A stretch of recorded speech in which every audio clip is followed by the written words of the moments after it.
오늘 말씀은 예수님께서 유대 광야에서 시험을 받으신 후 북쪽 갈릴리에 오셔서 공생의 사역을 시작하시는 장면입니다.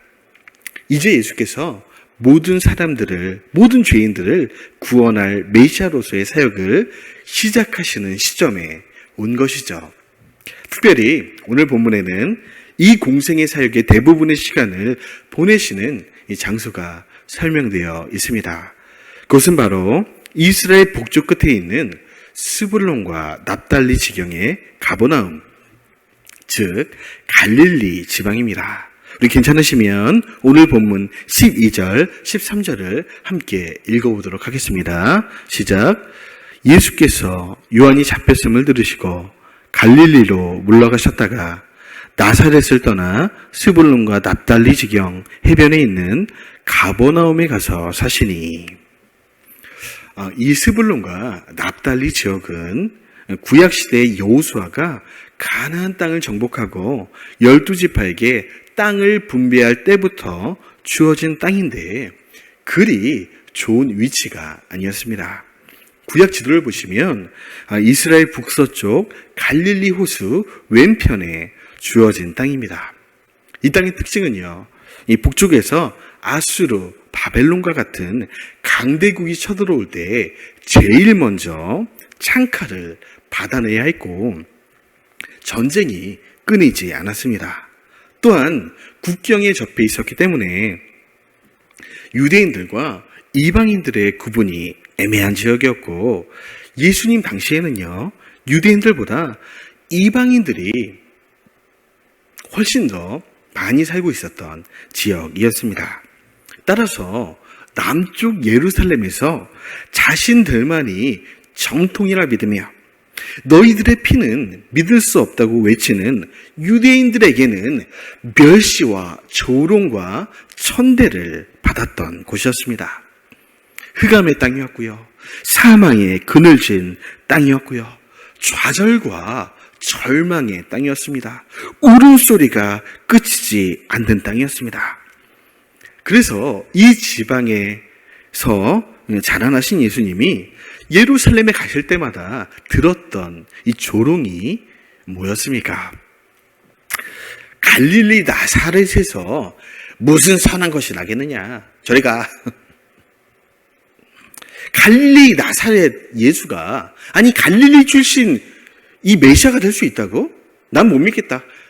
갈릴리에서 태어날 수 없어. 그렇게 말할 정도로 멸시천대를 받던 지역이었죠. 그래서 이 지역의 별명을 이방인들의 갈릴리라고 말씀하고 있는 것입니다. 오늘 본문에 잘 나와 있는데요, 15절, 16절 말씀 한번 읽어보겠습니다. 시작. 스불론 땅과 납달리 땅과 요단강 저편 해변길과 이방의 갈릴리여, 흑암에 앉은 백성이 큰 빛을 보았고 사망의 땅과 그늘에 앉은 자들에게 빛이 빛이었도다 하였느니라. 여러분, 이 말씀은요, 주전 700여 년 전 이사야 선지자가 이 스불론과 납달리 땅을 향해 예언한 이 구절이기도 합니다.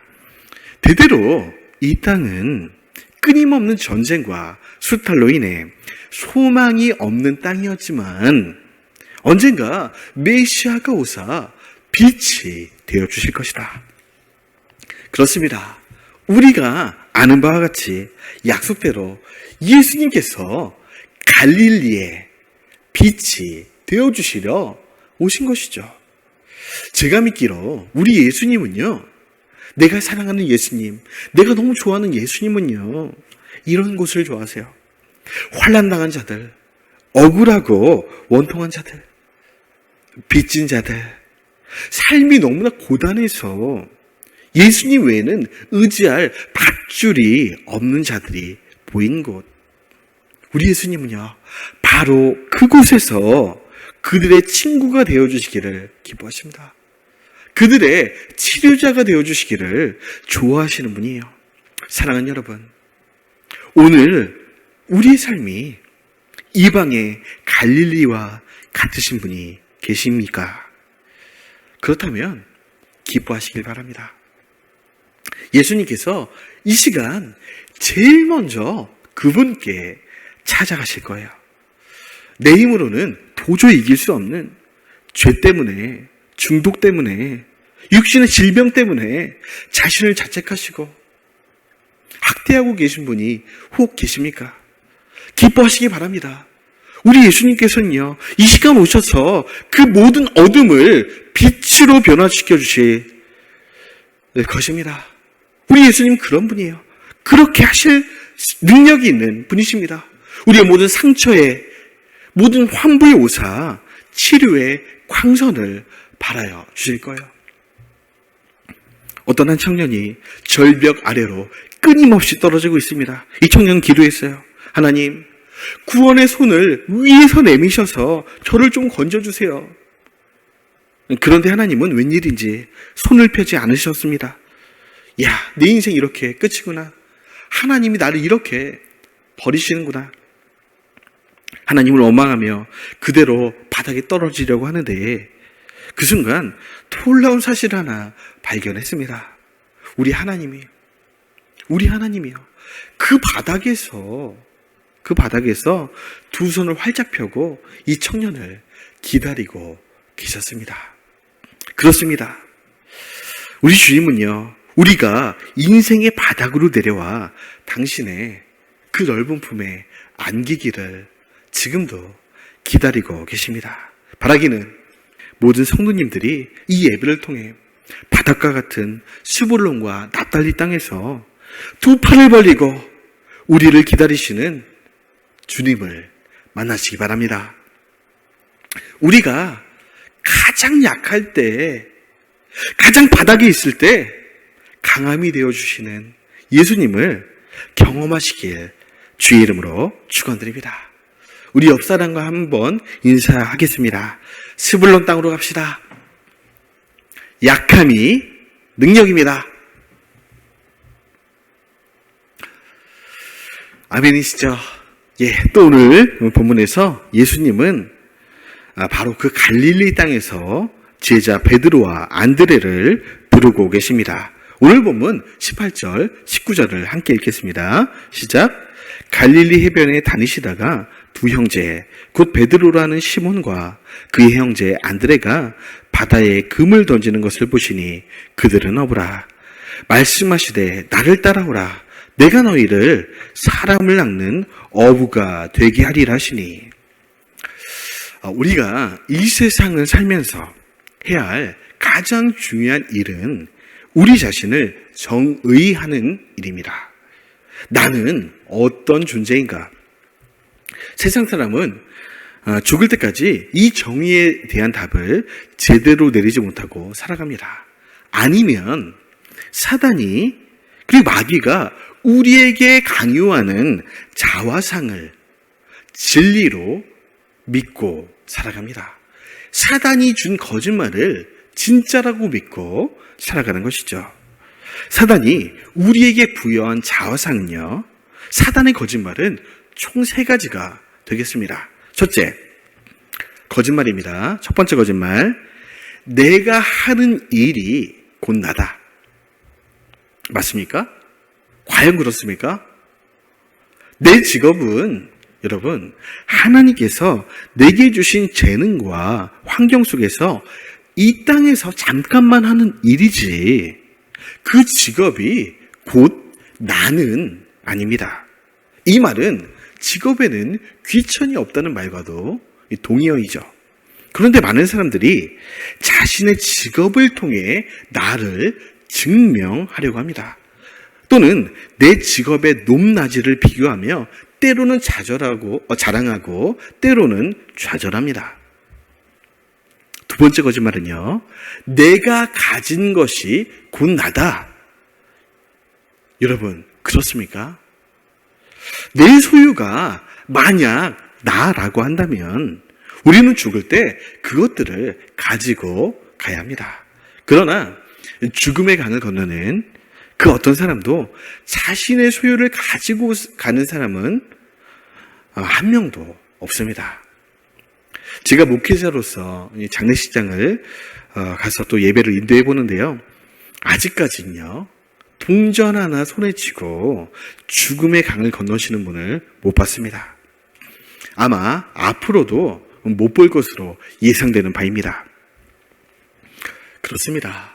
물질은 하나님께서 내 곁에 필요에 따라 잠깐 두시는 것이지 그것이 곧 나는 아닙니다. 세 번째 거짓말은요, 타인의 평가가 곧 나다 라는 것입니다. 과연 그렇습니까? 타인의 평가는요, 그리고 인기는 마치 신기루와 같아요. 바람과 같습니다. 아까까지는 내 곁에 있었는데, 아까까지요. 그런데 조금 있다가 보면 좀 더 어리고 예쁘고 잘생기고 능력 많은 사람들한테 가 있습니다.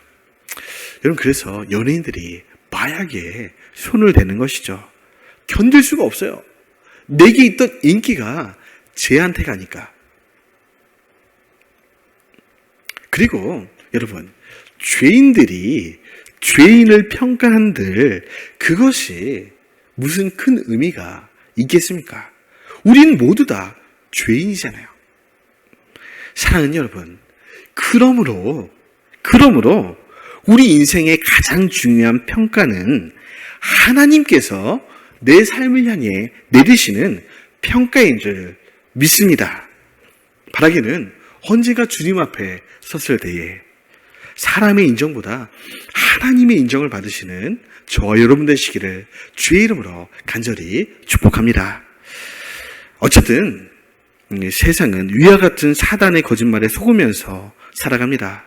그러나 우리 그리스도인들은 우리 자신을 이렇게 정의하고 살아야만 합니다. 한번 따라해 보시죠. 우리는 사명자입니다. 아멘. 오늘 본문에 예수님은 베드로를 부르신 후에 다른 말씀을 하시지 않습니다. 밥은 먹었냐? 고기 잡느라 힘들었지? 버리는 괜찮냐? 이런 거 물어보신 게 아니에요. 너는 혹시 너의 인생을 갈릴리 호수에서 평생 물고기만 잡다가 하루 벌어 하루 먹고 사는 존재로, 그런 존재로 생각하고 있는 것은 아니냐? 그렇지 않다. 너는 장차 사람을 낚는, 영혼을 낚는 어부가 되게 될 것이다. 너는 너 자신을 전혀 모르고 있어. 너는 수많은 영혼들을 구원할 사명자이다. 아멘.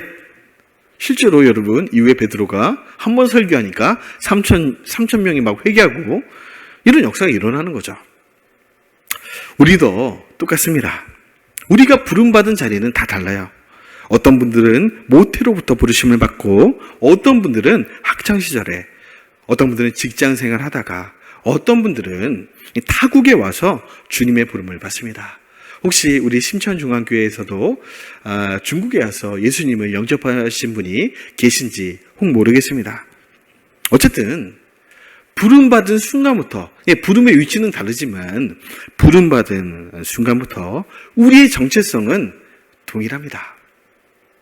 우리는 영혼을 구원할 사명자입니다. 그리고 우리는 우리가 있는 위치가 어디든지 선교사입니다. 할렐루야! 하나님은 우리를 향해 지금도 기대하고 계세요. 너는 미운 아기오리처럼 너 자신이 백주인지도 모르고 땅만 바라보며 살아가는 존재가 아니다. 하나님과 함께 저 하늘을 훨훨 날아다니며 하나님과 함께 사역할 동역자이다. 아멘이시죠? 우리 자신에게도 한번 선포해 줍시다. 우리는 하나님의 동역자입니다. 아멘. 베드로와 안드레는 우리 존재를 향한 이 예수님의 선포 앞에 어떻게 반응하고 있습니까? 오늘 본문 20절 말씀을 읽어보겠습니다. 시작. 그들이 곧 그물을 버려두고 예수를 따르니라. 아멘. 사랑하는 여러분, 베드로와 안드레처럼 어린 양 예수님을 따라갈 준비가 되셨습니까? 예수님이 부르실 때 내 손에 있는 것이 무엇이든, 그것이 먹고 사는 문제이든 명예이든 권력이든 안정된 삶이든 여러분 손에 들고 있는 그물을 내려놓고 따라갈 준비가 되셨습니까? 그렇게 되셨을 것이라 믿습니다. 그렇게 되시길 소망합니다. 그런데요, 이렇게 내 손에 있는 것을 내려놓고 예수님을 따르는 것이 쉬운 일은 아니죠.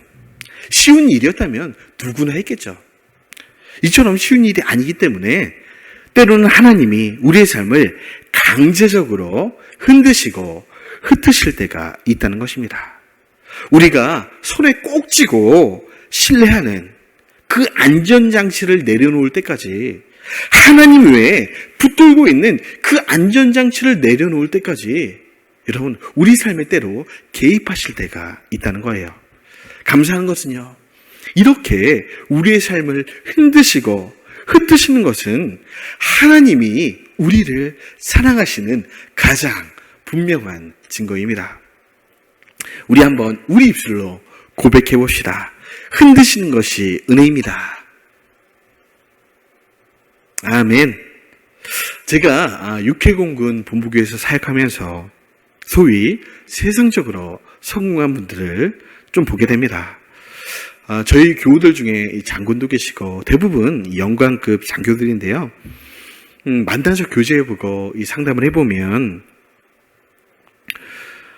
이분들의 특징은 이 자신들의 인생길에서 실패한 적이 없이 이 자리까지 오신 분들입니다.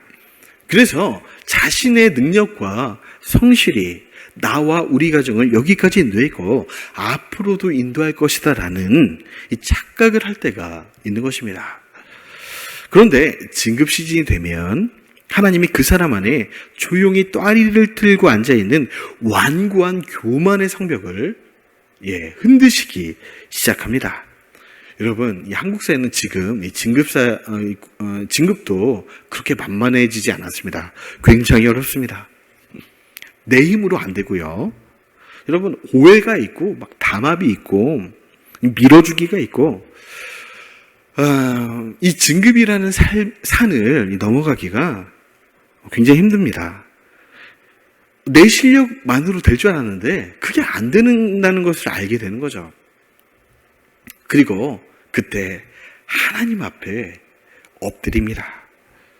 하나님은 이 흔드심을 통해 이 사랑하신 가정들에게, 교우들에게 말씀해 주시는 거죠. 너의 삶을 지금까지 인도해 왔고 서 있게 한 것이 너의 능력이냐? 아니면 너의 탁월함이냐? 너의 건강이냐? 너는 너의 손에 쥐고 있는, 너의 손에 들고 있는 이 그물을 내려놓고 나를 따라오라. 지금 이 시간 너무너무 사랑하시는 성도님들께도 하나님이 동일하게 질문하고 계십니다.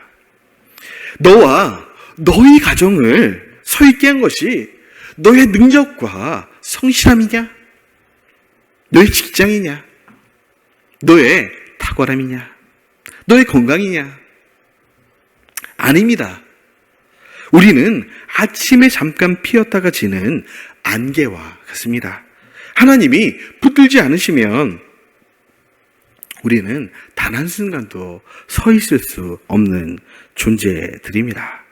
우리의 코에서요, 호흡만 잠시 걷어가셔도 바람처럼 없어질 우리가 어찌 하나님 외에 다른 것들을 신뢰하겠습니까?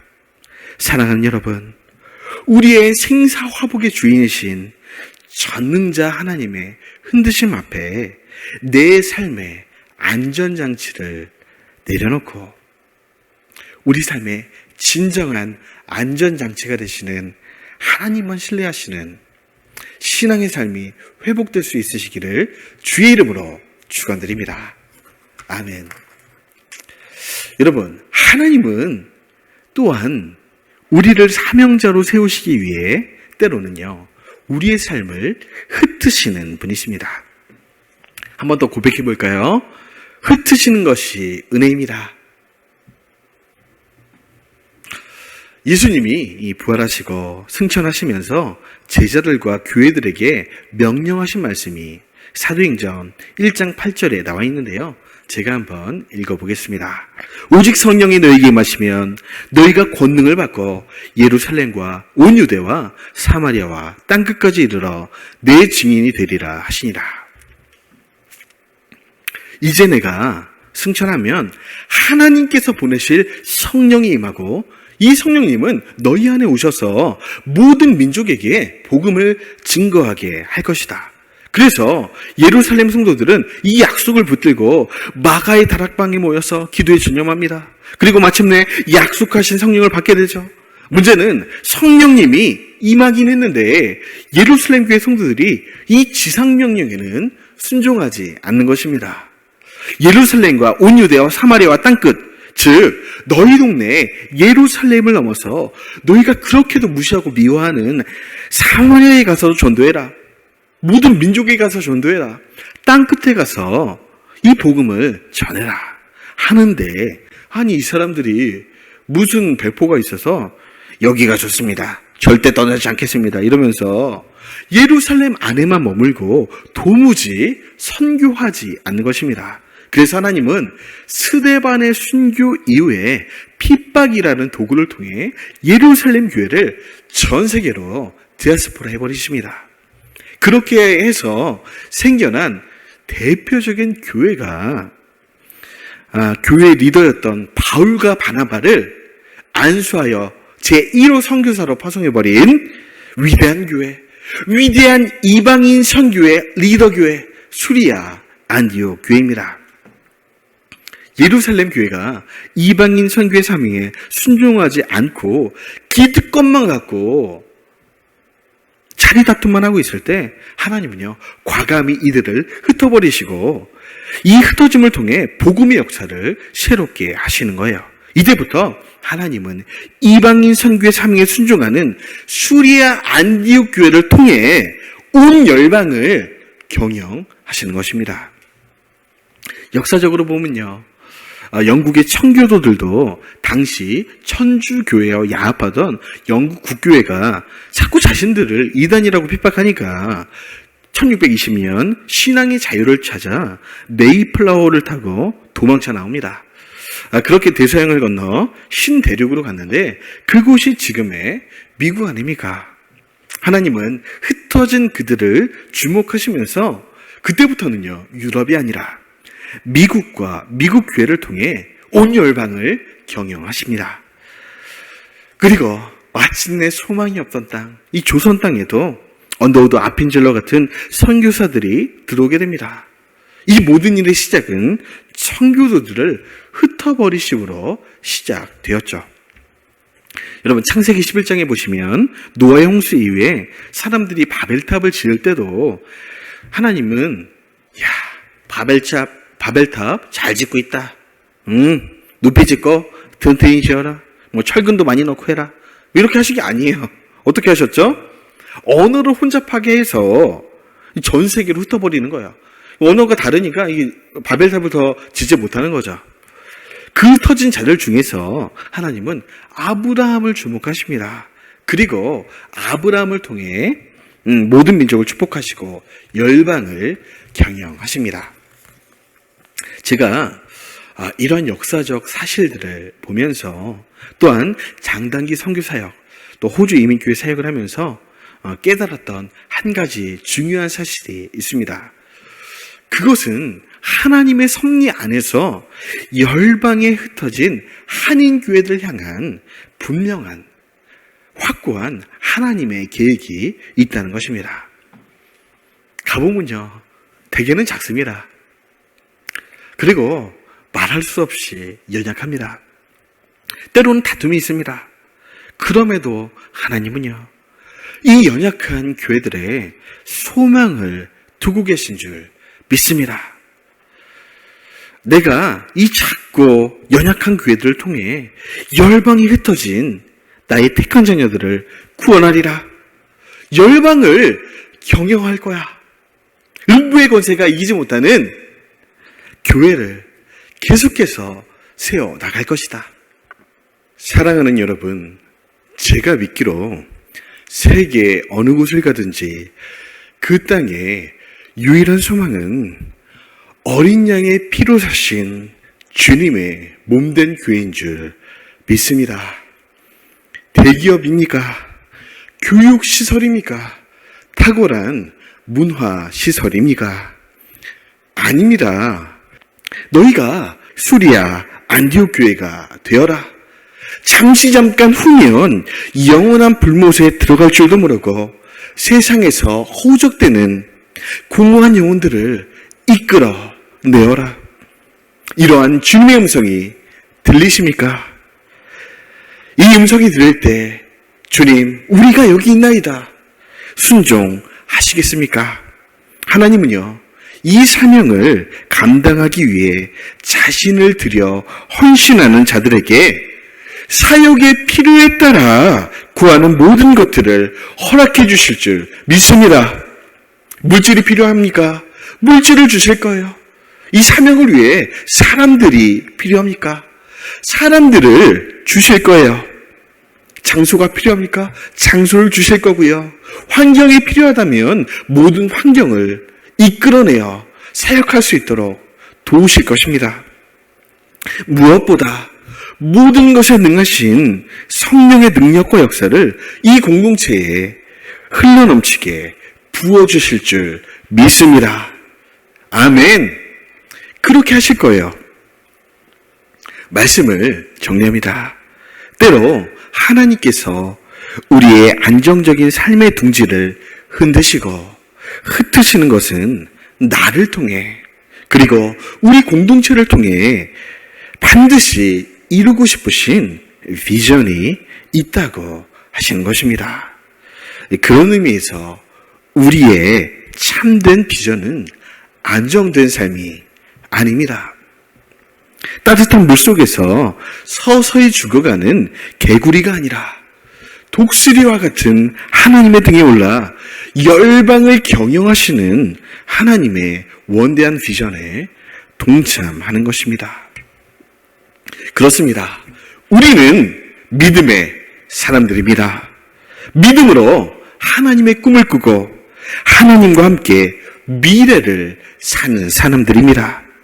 없는 것을 있는 것처럼 부르신 하나님, 창조의 하나님, 죽은 자를 살리시는 생명의 주인, 지렁이 같은 우리도 바다 위를 걷게 하시는 능력의 하나님이 지금 이 순간 우리에게 손을 내밀고 계십니다.